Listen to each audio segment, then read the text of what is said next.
Well, if it's hindering, why continue to do it? All right. And one of the ways to be resilient is to reframe it. Okay. And what's reframing?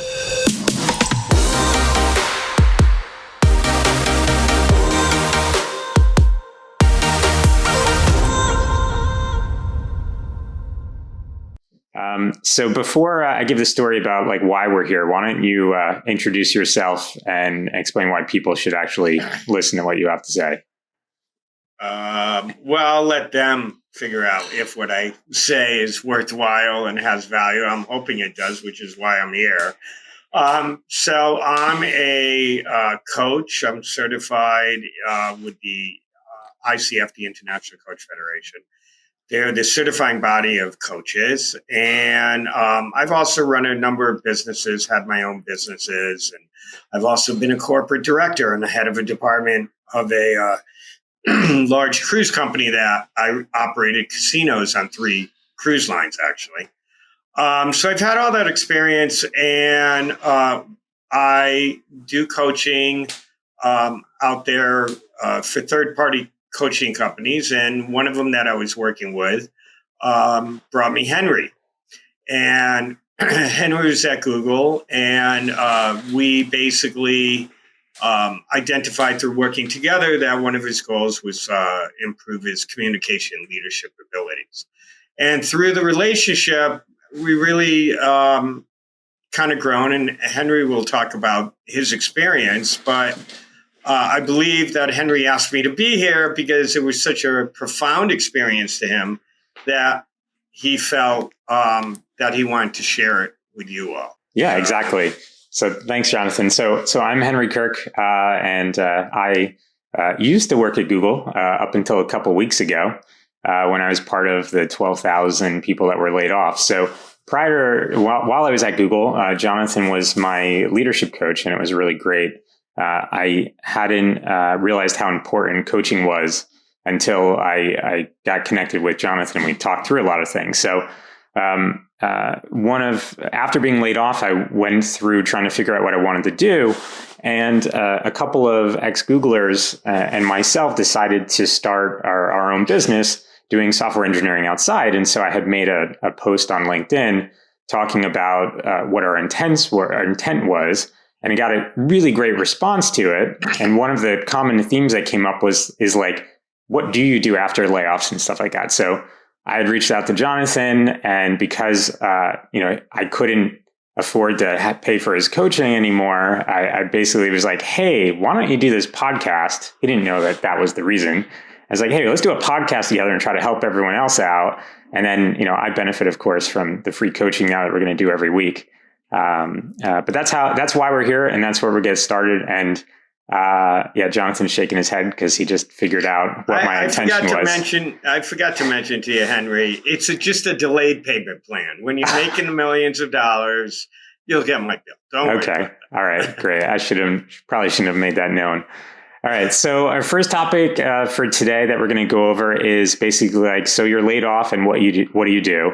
And when I was bringing this topic up to Jonathan the other day, you had a really good point, which maybe we'll start off with, is that leadership is not just about being a manager or being like a technical lead or something like that. It's so much more than that, right? So if you are laid off, like there are a lot of things that you can do and a lot of ways that leadership factors into kind of the next big thing, right? I mean, if you want to, especially if you want to go in that direction, if you're an IC and you're looking for your career to grow, most people see it as a path of going into some kind of managerial or supervisory position. And what I've seen over a number of years of working, especially with tech people, they get very little training and have very little knowledge in what it really means to lead a team, effectively, and how to communicate to them effectively as well. So really, it's an opportunity. And what we want to do here is kind of share those kinds of things with you.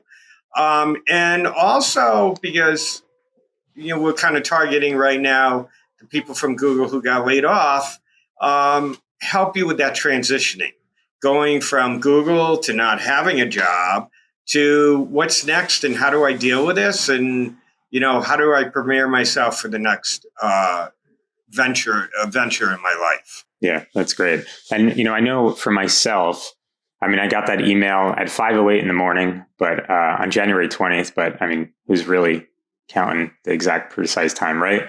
So I got that email in the morning, and I think I was kind of bummed out for about 5 minutes because I really liked working there. But I immediately, had to kind of spring into action to figure out what was next.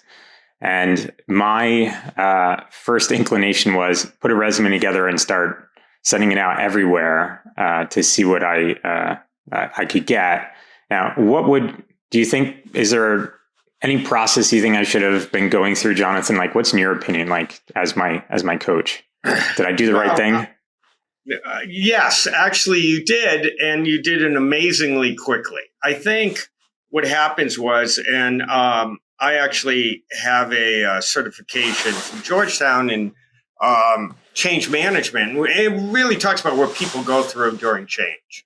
And really, it starts with shock. Like, I can't believe this happened. I had no warning. It came. And almost like disbelief about that you got this email. And it was just kind of out of the blue. So what I would coach people on is first is, take time just to process. Just process it. Don't overanalyze it. You're going to go through a range of emotions. Just allow them to happen. And give yourself some time to kind of go through this, what I call grieving period, right? And just settle with it. But understand, you don't want to stay there, right? There's, I always use the phrase with my clients, is it helping or is it hindering? Well, if it's hindering, why continue to do it? All right. And one of the ways to be resilient is to reframe it. Okay. And what's reframing? Reframing is kind of looking at it and going, okay, this happened. I have no control over it. What do I have control over? So then you start moving forward. As soon as you realize that and you start getting into action, you'll start feeling better, whatever it is. So I would coach people to say, feel it, practice self-compassion, be kind to yourself, but give yourself a certain amount of time just to say, okay, that's it. It's over. Let me move forward. Yeah, I think you're right. I think I was actually trying to use the applying for jobs to kind of distract me from actually, like letting it sink in. And it took me about, so it was about 7 days ago that I made that LinkedIn post when my now partners and I decided to try to see if we can make a business happen. But up until that point, I really was kind of trying to figure out what I wanted to do and really avoiding dealing with the fact that I was no longer going to be at Google. And so I think that, applying for the jobs were just kind of like a way to distract myself. But what I thought was kind of interesting is when I finally committed to say, all right, I'm going to try this business out that we're going to do, that gave me the ability to kind of reframe it, because then I said that it was, all right, I'm going to turn this layoff into something that's positive, and I'm not going to look back. And I'm going to thank, Google for, helping me take this next leap into what I want to do. Because if you remember, when we had talked many a times, we were talking about career goals, and I probably assumed that I would hit some level at Google and then maybe try to figure out what's next. So it kind of gave me that opportunity to say, okay, I'm going to reframe it, because I can see how it might be hard for some folks to reframe it if they're looking to transition from one job to another. But I kind of used this opportunity to kick off something that was uncomfortable for me and had a lot of risk to it into something that was, reframe it. So I do agree that, yeah, I think that is a really good way to do that. And what do you think about, when I was working through my resume and whatnot, I had created 5 or 10 different versions and was sending them out. And about 75 to 80% of the time I was getting rejected. And that was something interesting that I hadn't dealt with. I haven't interviewed for a job in over 8 years that I've been at Google. So do you have any tips or anything for dealing with the rejection? Because that was a pretty crummy feeling, because I thought that I was really well qualified for some of these jobs, but then what ends up happening is it didn't work. And so I thought, is it me? Is it my resume? Is it just, something like that? Yeah, well, the first, and thanks for that question, because the first thing I always think about when people talk about these types of things is it makes me think back to a book I read called The Seven Spiritual Laws of Success by a modern day guru named Deepak Chopra. And one of the things he mentions is about putting your attention on your intention and then detaching from the outcome. So, any idea what that might mean for you, Henry? If you heard that, if I was coaching around that, what do you think that might mean? I don't know that. I have no idea, Jonathan. No idea? Okay. No, I have no idea. Fair enough. Fair enough. Well, what it really means is about being in action and detaching from the outcome, meaning all you can do is what you have control of. Do you have control of if somebody offers you that job or the interview? No. But what do you have your control of? What can you put your intention on? So be intentional about having the best resume. What's that look like? Well, it might be different for other people. I know one of the things when doing resumes can be helpful is, make sure you want it to stand out. So what is it about your successes or about your accomplishments that could stand out and grab their attention? Right? That's right. Yeah. One of the things, right? Yeah, we talked about that. Mm-hmm. Yeah. And then just being in that action will create something, right? I mean, if you're not in action, what happens? Nothing, right? Nothing's going to happen. And it also takes your attention off what isn't happening because you're focusing on, okay, I'm going to get out more resumes and build a network. Hugely important. Go to everybody that you've worked with, anybody that you've had a professional or personal relationship with, let them know that you're looking for work. And by the way, if you're at Google or at another pretty well-known tech company, that holds weight for people. Oh, really? You worked at Google? So go out there. And I understand it could be uncomfortable at first for people, but just make it a conversation. Just let people know. They can't give it to you. Maybe it's going to be 2 or 3 people down the road, but they'll remember you because you worked at Google and they want to help. Most people want to help, but getting into action is probably the best coaching kind of advice I could give people to move forward to reaching their goal. Yeah, what's interesting? I'm usually resistant to kind of reach out to people or, for example, like somebody I lost contact with, like it just feels awkward. Like what's the reason to?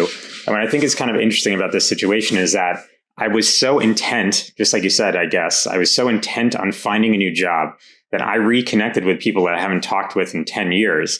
And I said, hi, how's it going? How's the last 9 years? By the way, like I was laid off and I'm looking for, a role, if you know anything, or if you can connect anyone in a network.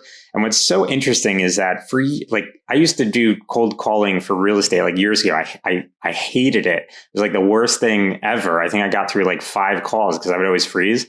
When you mention that, I'm thinking about, oh yeah, I had no fear of reaching out to anyone and everyone in my network. Like I sent out hundreds of LinkedIn messages to people that I haven't talked to, and it all worked. Everybody got back to me. We, caught up, we had meetings, whatever it was. And it was really great because like I did want to reconnect with some people too. So there was like a positive thing on it. And now I, can kind of, keep those relationships going again.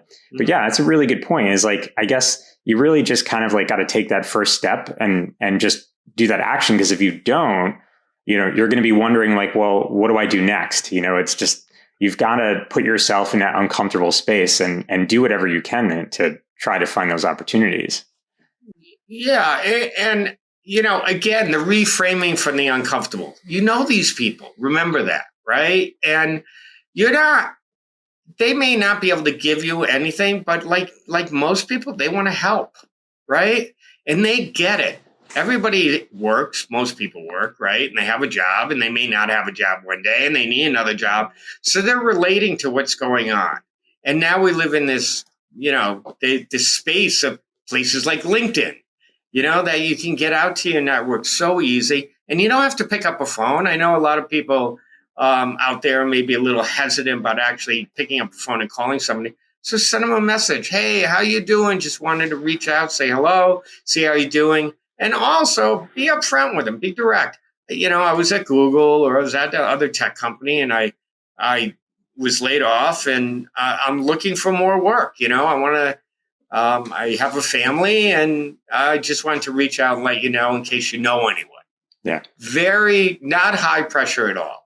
Very friendly, and just be friendly and personable, and you don't have to over talk it at all. You can be direct, and believe me, well, you saw people respond. Yeah, that's right. So I want to go back really quickly to something that you said was about, and we talked about this the other day, actually, a little bit more about the resumes and how my original resume that I shared with you talked a lot about what my responsibilities were as a leader and a manager.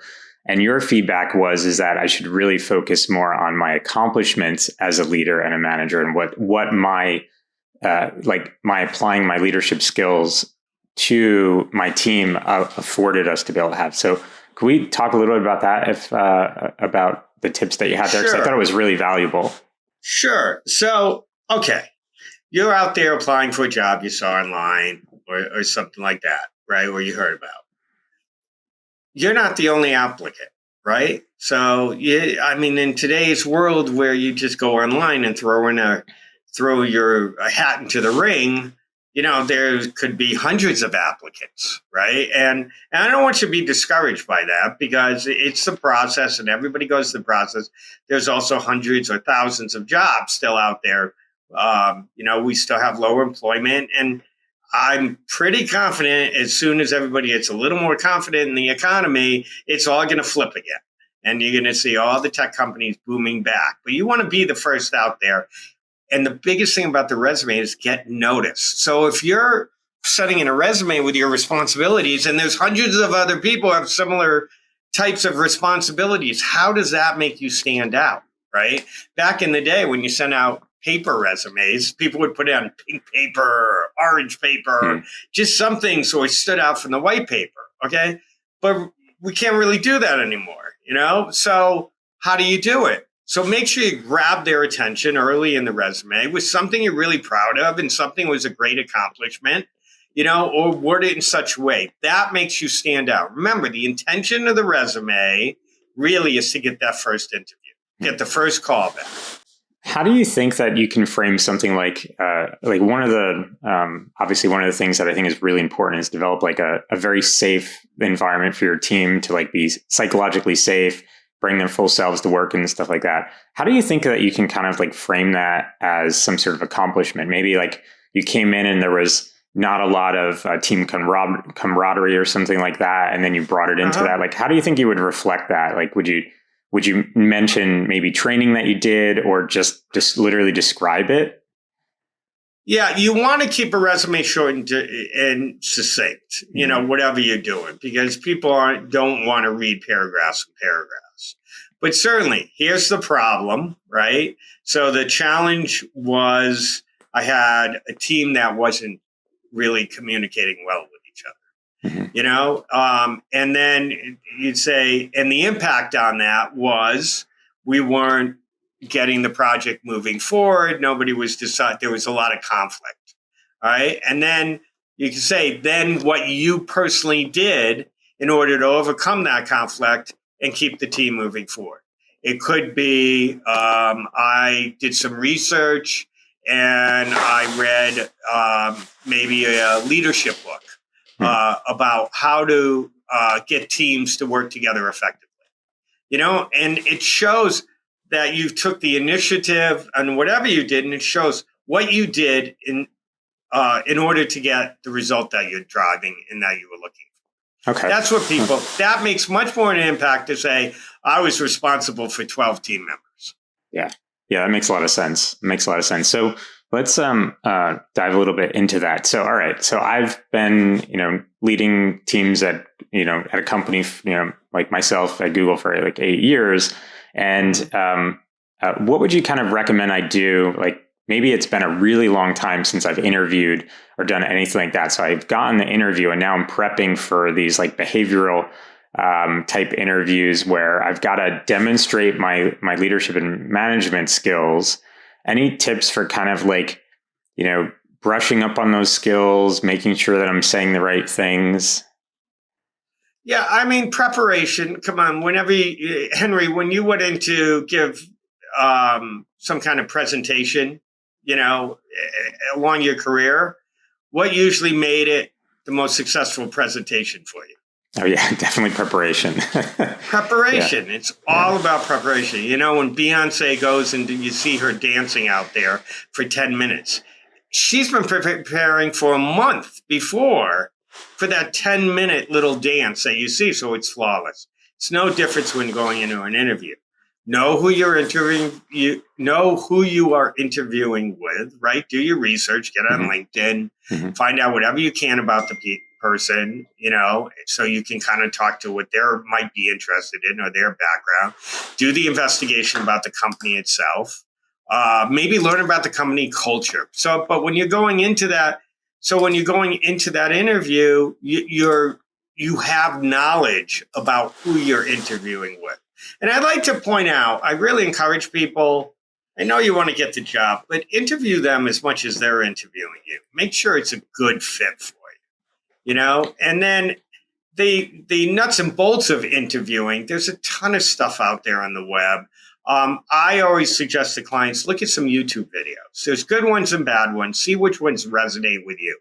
But in any case, be authentic in your interview. Try and make sure you connect with the people you're interviewing.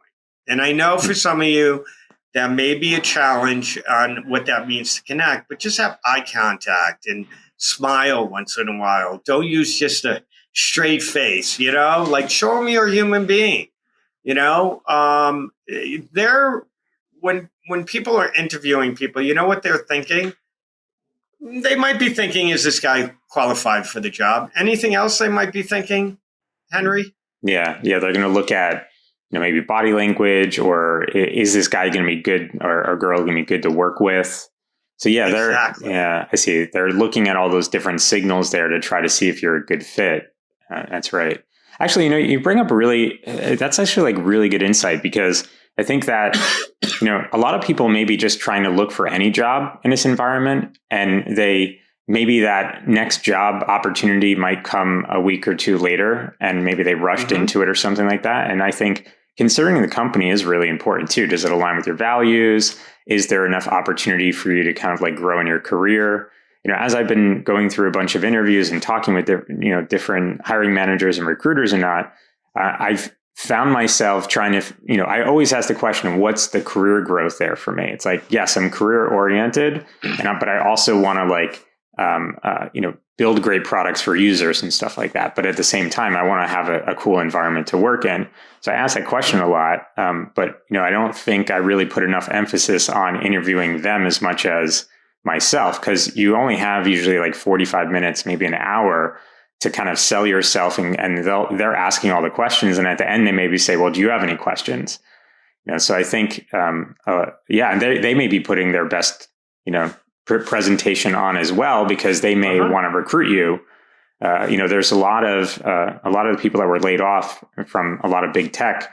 They were, very comfortable and talented engineers that really had no interest in leaving these companies. So a lot of the other companies can go in now and may want to hire them up because they were previously out of touch. So they could be trying to like court you to come aboard. Absolutely. As well, right? And then you get in there and then it's like, oh, that's not what I was expecting.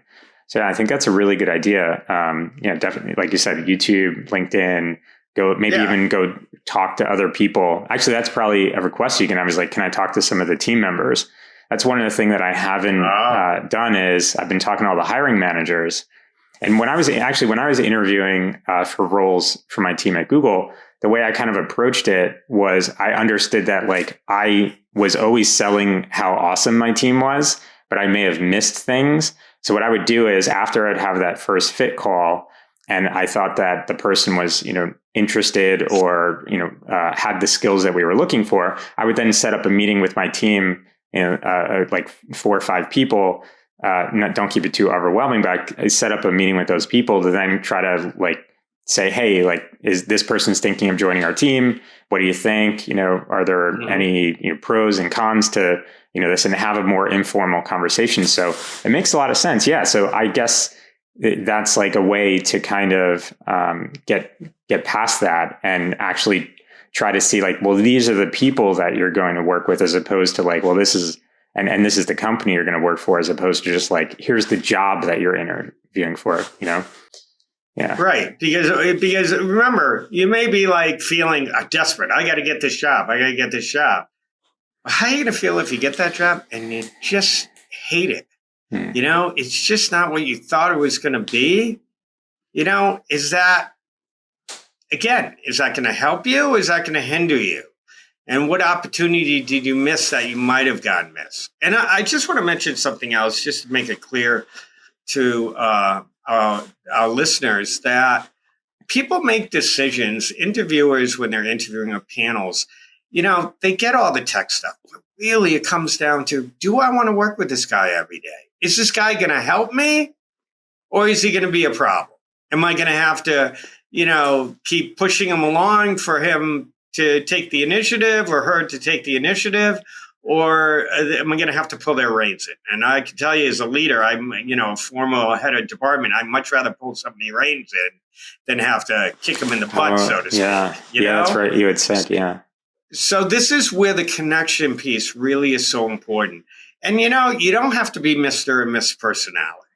Okay, be yourself, but make sure you're not just yes, no questions. Show them yourself. Show them who you are, And remember, most of the interviews are just like you.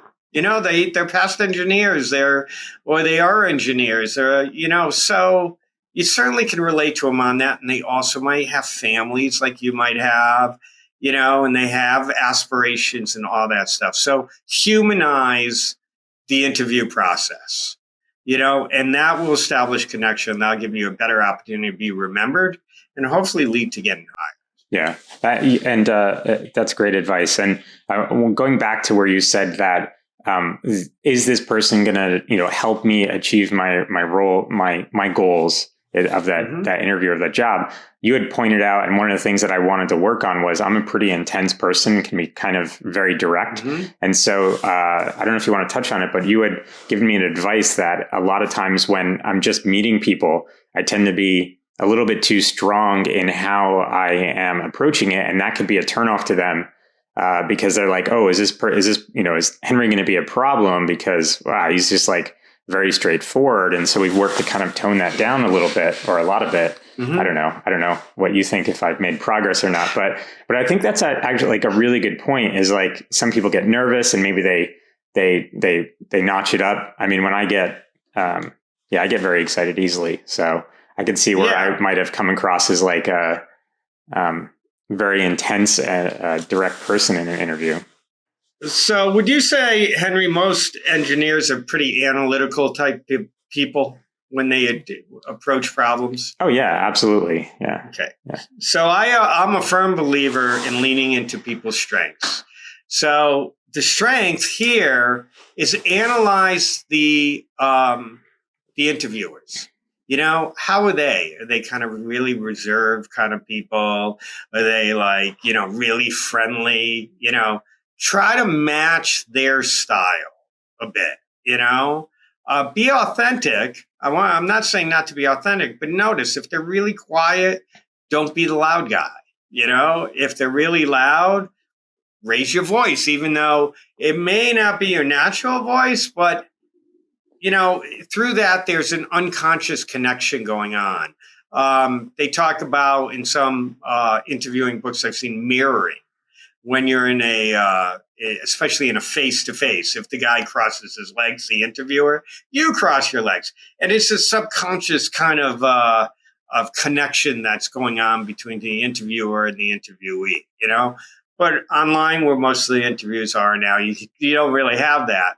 But just kind of notice how people are and try to match their style a little bit, because that's what helps with the connections, and people remember connection. Don't go in and be necessarily the loud guy, Henry, when it's just you're forced to be working with them. Because what they're thinking is, am I going to be able to deal with this guy every day? Being the loud guy.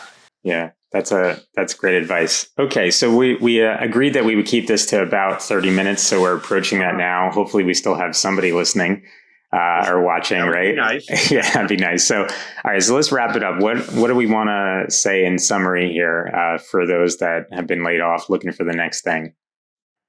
Well, from a coach point of view, and what I mentioned, some of the highlights are, practice self-compassion, be kind to yourself, give yourself a certain amount of time to kind of, deal with the change, but then get into action, right? Get your resume going the way we talked about, study interviews. And by the way, companies love to see potential candidates doing things between jobs.